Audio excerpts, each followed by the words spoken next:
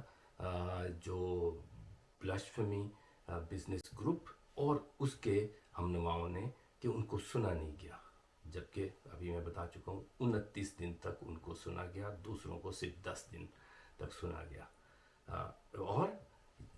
اب اس کے بعد جو پاکستان کے مختلف مذہبی حلقے ہیں وہ اس پہ مسلسل شور کر رہے ہیں، اور ہم نے دیکھا کہ پہلے جو ایک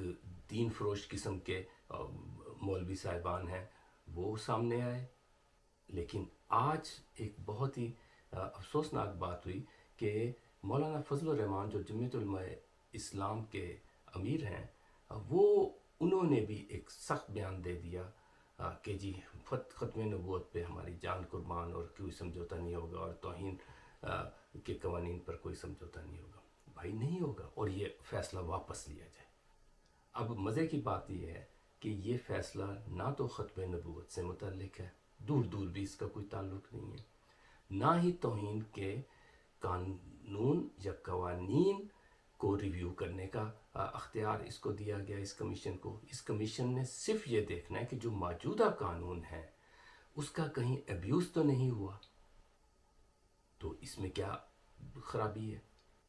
اگر ابیوز نہیں ہوا اور بلاشفمی بزنس گروپ جو ہے انہوں نے کچھ برا نہیں کیا، قانون کو کہیں ابیوز نہیں کیا، اور ایف آئی اے والوں نے بھی کہیں قانون کی خلاف ورزی نہیں کی یا اپنے اختیارات کا ناجائز استعمال نہیں کیا، تو ان کو پریشان ہونے کی کیا بات ہے؟ یہ تو ان کے پاس تو ڈاکومنٹیشن ساری موجود ہے۔ لیکن مسئلہ یہاں یہ ہے کہ انہوں نے ناجائز طریقے سے ایک تو ان نوجوانوں کو ٹریپ کیا ہے، اور بہت ہی غلط طریقے اختیار کر کے، اور دوسری بات یہ ہے کہ شواہد یہ بتا رہے ہیں کہ اگر کہیں توہین ہوئی بھی ہے تو ان لوگوں نے خود کی ہے۔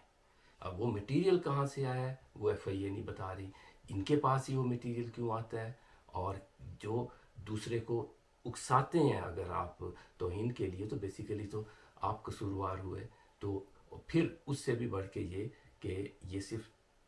5 کیسز تو ڈاکومنٹ کر کے فیکٹ فوکس نے بتائے ہیں جن کی بات ہو چکی ہیں، لیکن اصل میں اس سے بھی زیادہ بتائے جاتے ہیں جس کی ابھی کسی نے تفتیش نہیں کی۔ اور اس کے علاوہ یہ جو 400-450 نوجوانوں کی بات ہو رہی ہے، کیسز اس سے بھی کہیں زیادہ ہیں، اور بہت سارے ایسے ہوں گے جن سے پیسے لے لیے گئے اور معاملہ رفع دفع کر دیا گیا۔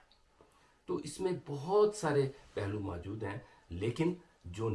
وہ فیض صاحب کا ایک مصرع ہے نا، وہ بات جس کا سارے فسانے میں ذکر نہ تھا، وہ بات ان کو بہت ناگوار گزری ہے۔ یعنی کہ اس سارے معاملے میں نہ توہین کے قانون کو ریویو کرنے کا مسئلہ ہے، کمیشن اس بات پہ بن ہی نہیں رہا، اور نہ ہی اس بات ختم نبوت کے ایشو پہ، وہ بالکل الگ بحث ہے، عدالت اس کو دیکھ ہی نہیں رہی، وہ تو آئین میں ہی لکھ دیا گیا ہے۔ تو یہ لوگوں کو گمراہ کرنا، مولانا فضل الرحمان جو کہ یقیناً میرے جیسے لوگ نظریاتی طور پہ ان سے اختلاف کرتے ہیں کہ مذہب کی بنیاد پہ سیاست نہیں کرنی چاہیے، آپ سب کے لیے سیاست کریں، لیکن آپ کر رہے ہیں، ٹھیک ہے، لیکن آپ اگر دیکھیں جمعیت علماء ہند کی روایت سے آپ جڑے ہوئے ہیں، جو کہ بڑی ہی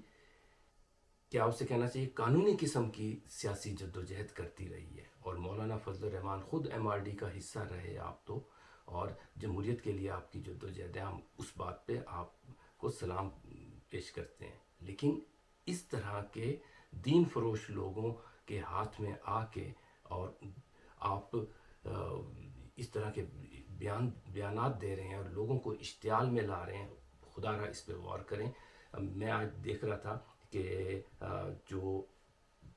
یہ مظلوم ہیں جو جیلوں میں 2 سالوں سے اس سے بھی زیادہ سے جیلوں میں بند ہیں